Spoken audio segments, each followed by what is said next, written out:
in the Middle Ages, and we believe in this country. We believe that we can make it greener, and that is of eminent importance. Vigdis Finnboga's daughter is very much a citizen president, a head of state who's out among her people. So few that they're more like a family than a nation, where it would seem that making democracy work shouldn't be difficult at all. I think democracy in this country is very strong. We are so few, these 240,000 souls that live here, that every single person is very, very important. The world's oldest parliament is assembling for debate in Reykjavik. It's called the Alþingi. It first met as far back as 930 AD. Þessi ríkisstjórn hefur verið að bauka við það undanfarna mánuði. Until this politician and the party she represents came into the Alþingi, it was almost exclusively a parliament of men. But in the last quarter of the 20th century, a group of women began to change all that. We have a long history of women liberation movements in this country. 100 years ago, it all started. And we wouldn't be where we are today unless we had this history and we had the struggle of our mothers and our grandmothers and our great-grandmothers.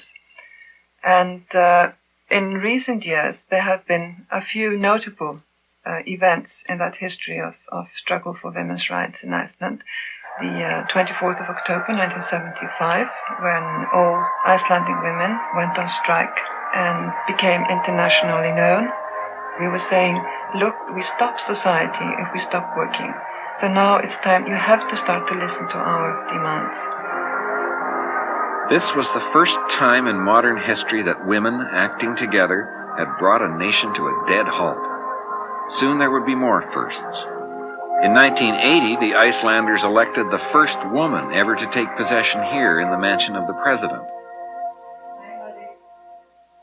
Only a figurehead, not an executive, but a vital national symbol. For a long time, I didn't see whether I could be a candidate or not, but at the end, because they trusted me, I thought it was a challenge. But who was the they?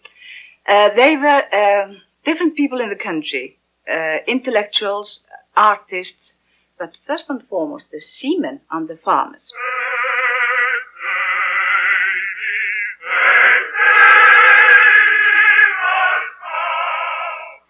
The seamen have such confidence in women because they are away all the time, and they know that the woman does not only run the house while they're away, they take care of the banks and everything.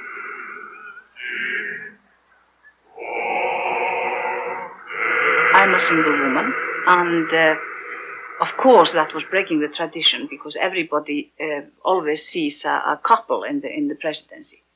So they asked me, how on earth are you going to do this without a husband? And an old farmer, jumped up and said, I'm so happy that you are not married, my dear Vigdis, because if you were married, whenever you opened your mouth, everybody would say that her husband told her to say, or something like that.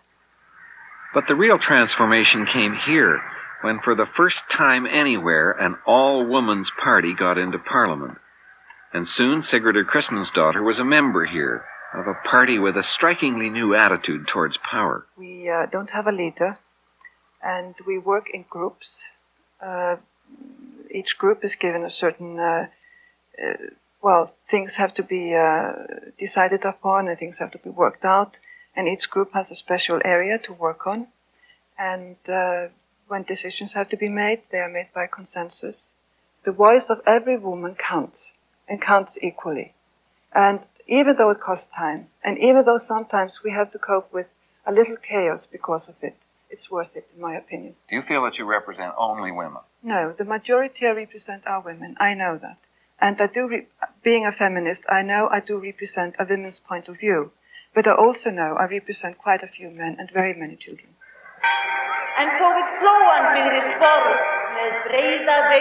Watching their annual celebrations, I thought, these people really like each other. They all speak the same language. There's no conflict with minorities. There's a great tradition of unity and national pride and participation and hard work. They don't even have an army. And unlike India and Switzerland, the women play a major part. It seems as though democracy's really working.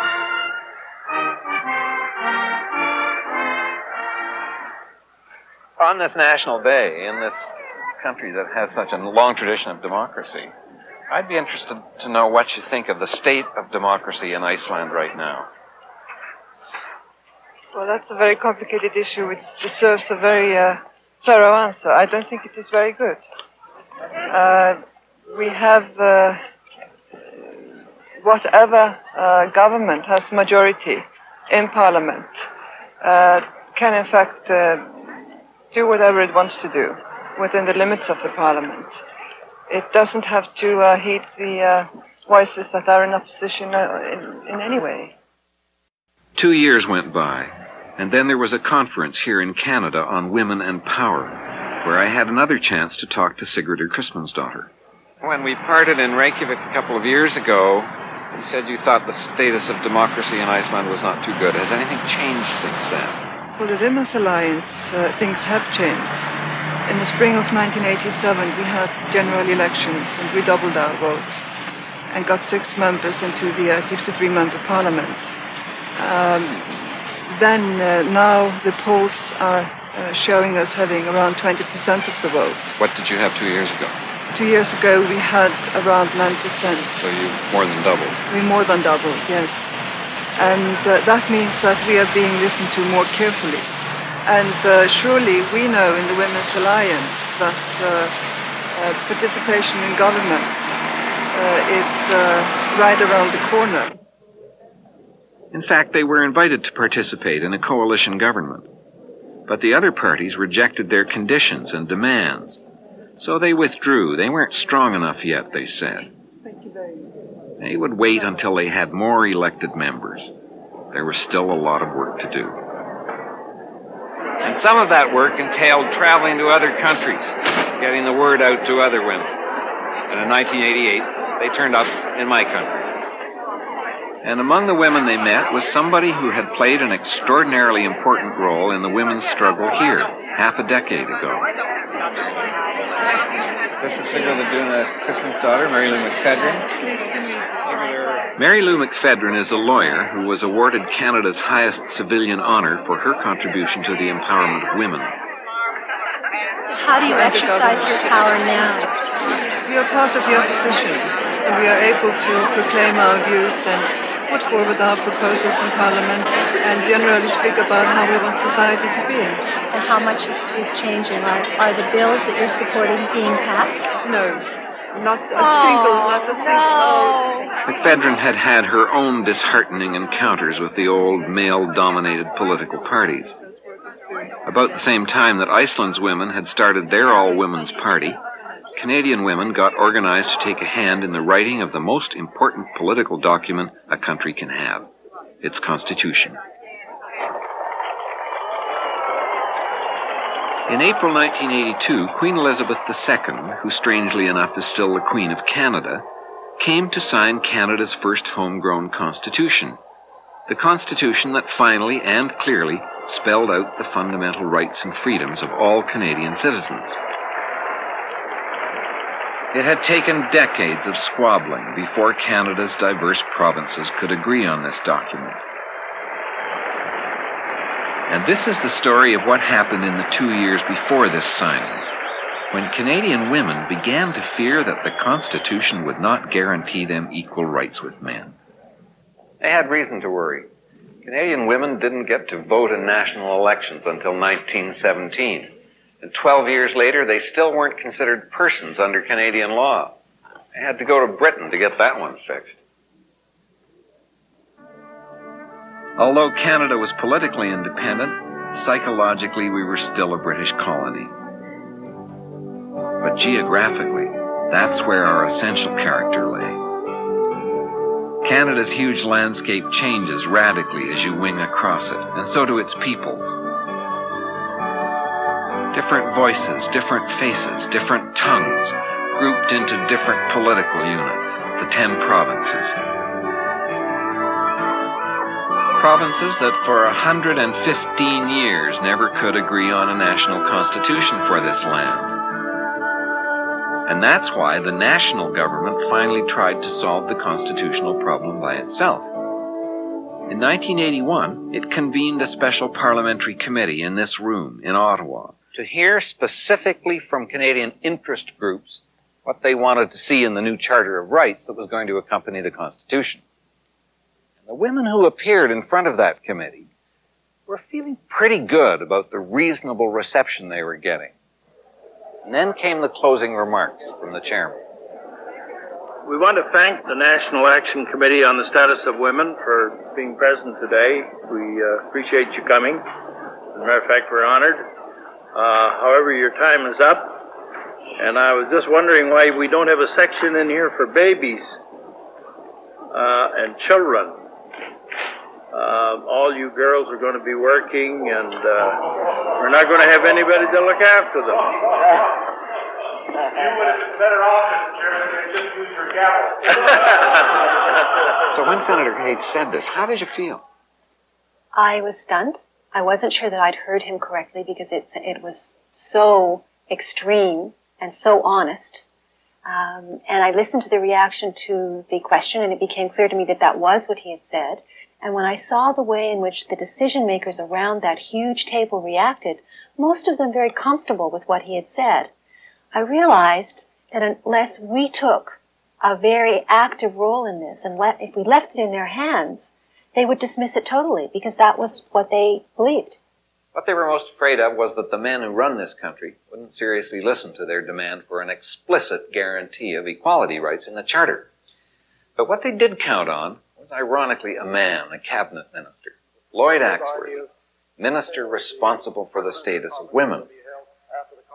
Axworthy was a minister in a government that argued there was no need to have an equality clause specifically written down. There were enough other clauses to deal with that.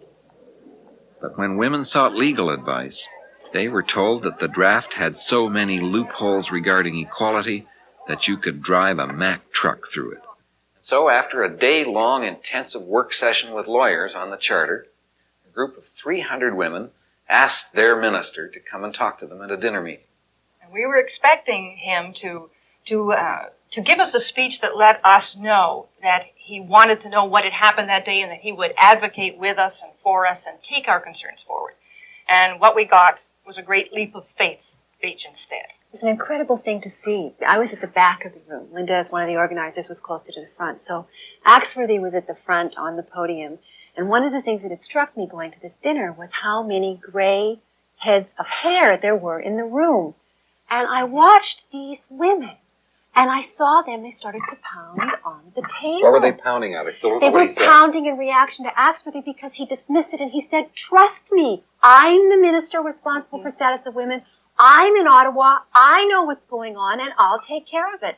Don't bother me with these details. You don't understand. And he literally said, you don't understand. And with that, Sheila Wilkinson stood up, pounded on the table, Gray and hair. said, you're our minister responsible. Be responsible. A few weeks later, the then president of the Advisory Council on the Status of Women accused this same minister of political interference. She declared that he was trying to stop the council from holding a national conference on the Charter. I thought it over afterwards and decided that there wasn't anything for me to do but resign. But I thought, I'm not going to go out quietly. I'm going to issue a press release about why I'm resigning. You can imagine my surprise when I heard that Miss Anderson had held a press conference accusing me of political interference. And well, why do you think she did that? I don't know, Patrick. I just don't know. But I can tell you without any equivocation that when I met with the Advisory Council executive on a January morning, the furthest thing from my mind was that I was going to stop a conference or that we were kind of concerned about what they were doing. It was just not a matter that I'd spent any time thinking about. women all across the country had been, because of the media, had been following this with incredible interest. And a lot of women who'd never paid the slightest attention before to the women's movement or to the constitutional issue suddenly got very angry. And at that point, I called a couple of women who were as angry as I was and said, let's have lunch tomorrow and deal with this. We were so angry, it was hard for us to figure out even what we would do. And I read in the Globe and Mail, the national newspaper, while I was in Ottawa, that these women were angry and they'd said, okay, we'll have the conference. We have no money, we have no organization, we have no time, we don't know how it's going to happen, but we're going to have it. And I thought, what? God, that's fantastic. I picked up the phone, I called Toronto, they said call so-and-so in Ottawa. I went to a meeting that night. They said, okay, you're a lawyer, fine, you organize the legal panel, we don't know who you need, just find out who it is, get them there. And in 3 weeks, we had over 1,400 women from across the country. We had black women, we had Indian women, we had older women, younger women. We had liberals, we had NDPers. We even had some men who came, a couple of MPs, members of parliament, who stood there. I remember one of them saying to me, I've never seen anything like this in my life. This whole conference has been run by a team. The entire chairing has been done by a troika. There are 3 women. There is no leader here. And I said, well, that's because you're a man and women do things in a different way. While the conference strongly endorsed stricter guarantees for women in the Charter, the most enthusiastic outpouring of feeling was saved for this woman, Doris Anderson, whose resignation as head of the Status of Women Council, after claiming political interference by the minister responsible, Lloyd Axworthy, sparked women to organize this conference. The next time a cabinet minister of the government tries to tell women to go home and shut up, they'll think twice about it. I remember walking out and saying, I'm going to go home now. And this woman, young woman who was one of the assistants on the Hill. You thought your work was done? We thought we would never. I mean, I was tired and it had been great and everything, but I wanted to go home and spend some time with my dog and the man that I lived with and, have a little bit of a personal life. And this young woman who was an executive assistant turned to me and said, you can't go home. She said, if you aren't on the Hill tomorrow morning in the House leaders' offices, capitalizing on the publicity of this weekend, you will have let down generations of Canadian women. So they didn't go home. They stalked these corridors, corralling MPs and getting through all kinds of closed doors because officials took them for secretaries. And they were helped by a subversive group of real secretaries and executive assistants and MPs, women who had access to telephones and photocopiers and who knew the ropes, and helped turn this group of citizens into a lobby, finding out firsthand what you got to do to get action from your elected officials. It was only when they became convinced that they were going to be held politically accountable, i.e. votes. That's the only point at which these people were seriously interested in hearing what we had to say and to do something about it. And that's the point at which we ended up sitting around a table with the top lawyers for the government negotiating the kind of equal rights amendment that we felt was necessary. All those who are in favor of the amendment, please rise. Mr. Broadbent. Mr. Broadbent. What they achieved in 2 short months between February and April was phenomenal. They not only put on the agenda a guarantee of sexual equality, Clause 28, but they lobbied these members so well that Parliament passed that clause unanimously on April the 23rd, 1981.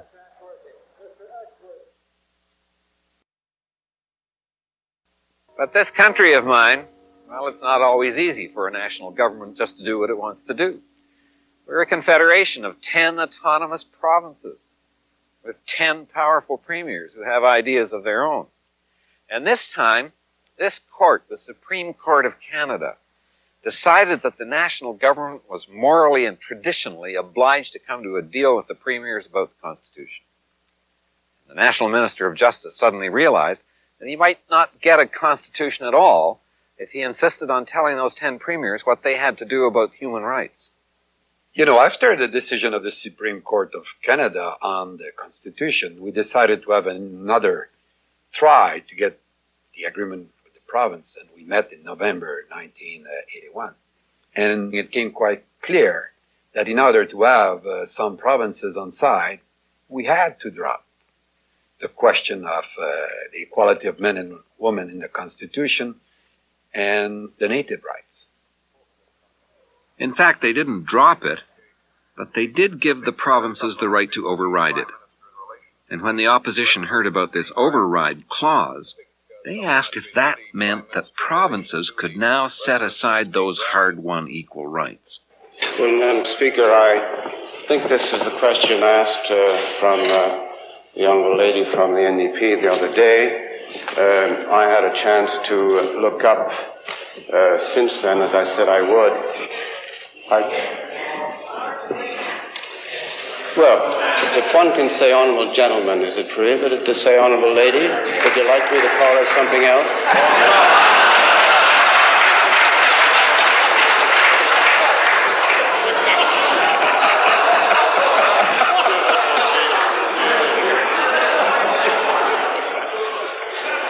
The government of Canada didn't want to take anything out of the resolution which is before the House. Nothing. We wish the Leader of the Opposition had supported it when it was there. So we said, okay, if we drop it momentarily in order to get an agreement, that won't last very long. I remember that I said, wait a minute until, the women and the natives goes after the scalp of these premiers. And they will come back pretty quickly.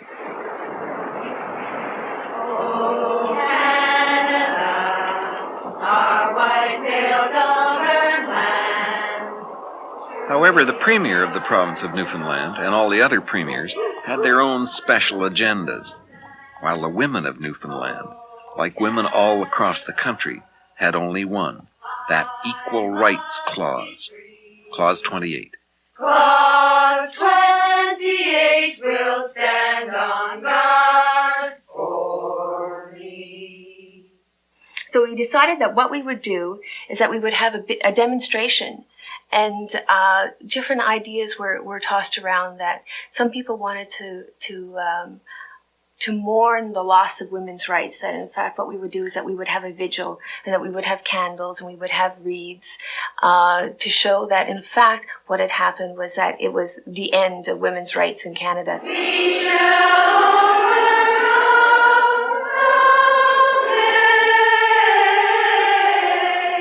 So a determined group of Newfoundland women gathered in the provincial legislature building, demanding to see the Premier, Brian Peckford. Finally, Brian Peckford came down.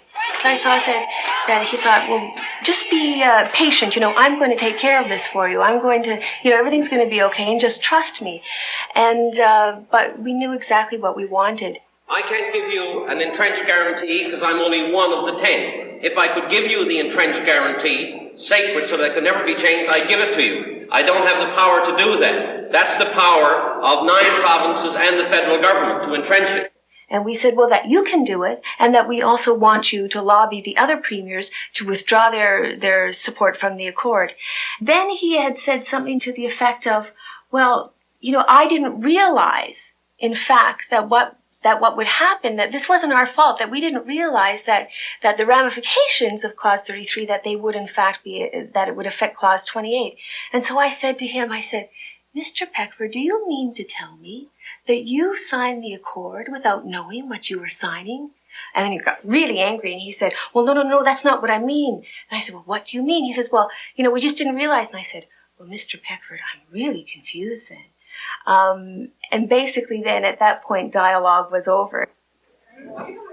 This is the Parliament Hill office of New Democrat Margaret Mitchell, and it's also been one of the strategy centers for the women's lobby for the equality guarantee in the Constitution. Groups like this here in Ottawa and in cities across the country have been working to put pressure on the politicians.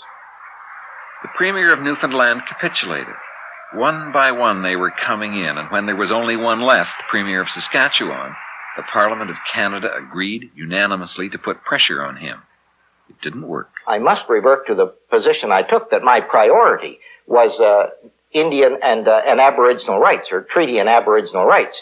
And I cannot simply because someone is pressuring for that women or whoever are able to mount a better lobby than Indian and native people are, that we ought to respond to one and not to the other. And we felt, okay, this is it. If we have to be in Regina, we have to be in Regina. We have no choice.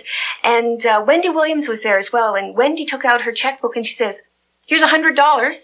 And we knew within a period of a few hours, we had collected $1,200 to send someone to Regina. And I went to Regina as a spokesperson for the group. Everybody was focused in now on Regina and on Blakeney. I wouldn't have wanted to be the man for the world. And we had a demonstration in Regina, and it was that night. And it was 40 below zero, and it was outside their House of Assembly. The house was locked up. The women had asked if the doors would be open, and they were refused. So we decided that we would have it outside anyways, even though it was 40 below. And the first woman to speak at the demonstration was a native woman, and she got up and she said, "I'm a woman, and I'm French, and I'm Indian, and according to this charter, I have no rights at all as a Canadian citizen." As far as our rights are concerned, we are worse off than we ever have been before. Our rights have always been vulnerable. We have always been second-class citizens. You could really feel the swell in the crowd in terms of the fact also that women from across the country had come to lobby and to join the women in Saskatchewan. We could really feel that women from all over the country were represented, and we felt so empowered. And we really pressured Blakeney. Problem 1. Our lawyers tell us that the statement of legal equality of men and women in Section 28 could endanger laws which give women special benefits, affirmative action program. But just a few days later, Blakeney turned too, and got the native rights guarantee he'd been holding out for. I'm pleased to be able to inform this House that I have obtained from all provinces who are party to the accord or agreement that Section 28 on the equality of men and women should apply without the override clause. In addition, I am happy to report to the House that all provinces have agreed to enshrine Aboriginal rights in the Canadian Constitution. In order to achieve an absolutely crucial element of the advance of social justice in this country, you had to depend on the participation of a citizens group. But I always believed in that. I was the Minister of Indian Affairs. I was the first one who started to give money to the Indians to lobby against myself. Would you say that if the women had not gotten organized around that issue, we wouldn't have had sexual equality in the Charter? Yes, you need good spokesmen, and you get organized and you raise hell. But, the social agenda is so crowded today that if you're not able to get your voice heard, nobody will pay attention to you. I don't think at any point in my life that I ever have been or wish to be again as exhausted mentally, physically, and emotionally. I probably went through greater highs of excitement and greater lows of pain. I don't think unless you work trying to get your government to be democratic and to work with you, especially when you go in with the expectation that you don't have to do much more besides show them what's wrong and get some response. I don't think unless you do that, you discover the kind of pain you feel when you really find out that you're invisible, or that they've got other things on their mind or other priorities, and that you have to work all sorts of things and put your jobs at risk. Take money out of your pocket. Put your families at risk. Put your families on hold. But before long, those risks would arise again. Only 5 years after the signing of the Constitution, a new federal government and a new group of premiers met at a lodge at a place called Meech Lake and agreed to revise the Constitution, apparently putting the override power back into the hands of the provinces. The consequences are that the Equal Rights Amendment is at risk. The whole concept of equality in our Constitution is at risk. And these guys who spend their time at resorts and in fancy hotels meeting together where absolutely nobody has access to them, the 11 white, able-bodied men sitting around a table making decisions that impact on generations of disadvantaged people in this country and every citizen in this country, and they don't want to talk about it? The whole process is sort of like doing dishes, that they're never done. There's always another dirty dish, and it never stops. And we have to continue to be vigilant. And that's a line that we constantly use. The women of Canada are watching.